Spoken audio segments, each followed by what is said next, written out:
പണ്ടെങ്ങാണ്ടൊരു നാടുണ്ടാർന്നേ, ആ നാട്ടില് പുഴയുണ്ടാർന്നേ, പുഴ നിറയെ മീനുണ്ടാർന്നേ, മീനിനു മുങ്ങാൻ കുളിരുണ്ടാർന്നേ. അന്നവിടൊരു വയലുണ്ടാർന്നേ, വയൽ മുഴുവൻ കതിരുണ്ടാർന്നേ, കതിർ കൊത്താൻ കിളി വരുമാർന്നേ, കിളികള് പാടണ പാട്ടുണ്ടാർന്നേ. ആ നാട്ടിൽ തണലുണ്ടാർന്നേ, മൺവഴിയിൽ മരമുണ്ടാർന്നേ, മരമൂട്ടിൽ കളിച്ചിരി പറയാൻ ചെങ്ങാതികൾ 100 നല്ല മഴ പെയ്ത്തുണ്ടാർന്നേ, നരകത്തിൽ ചൂടില്ലാർന്നേ, തീവെട്ടിക്കളവില്ല. സ്ഥലത്ത് കരയാൻ പോലും കരുത്തില്ലാതെ തലയ്ക്ക് കൈവച്ചിരുന്ന ഒരു പാവം പ്രവാസിയെ കണ്ടതാണ് നമ്മൾ. വാപ്പ, ഉമ്മ, ഭാര്യ, 3 മക്കൾ, സഹോദരങ്ങൾ, അവരുടെ കുടുംബങ്ങൾ, സ്വന്തമായതൊക്കെയും ഒരു പാതിരാത്രി മാഞ്ഞുപോയി ഒറ്റയ്ക്കായവനാണ്. അച്ഛനും അമ്മയും ചേച്ചിയും നഷ്ടപ്പെട്ട കാര്യം ഇനിയും അറിഞ്ഞിട്ടില്ലാത്തൊരു പൊന്നുമോൾ മുഖത്തൊക്കെ മുറിവോടെ ഇരിക്കുന്നുണ്ട്. 3-ാം ക്ലാസ്സുകാരി അവന്തിക.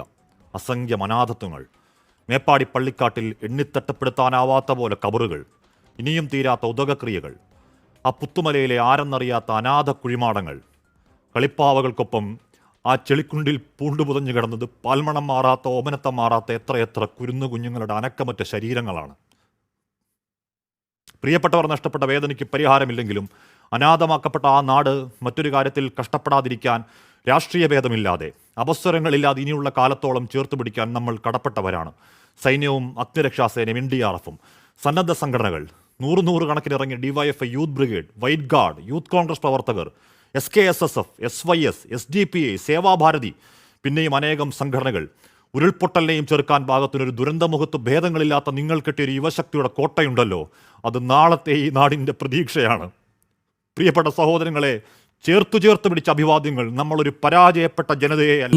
പല മതമുണ്ടാർന്നേ, അതിനപ്പുറമൻപുണ്ടാർന്നേ, അന്നും പല മതമുണ്ടാർന്നേ, അതിനപ്പുറമൻപുണ്ടാർന്നേ.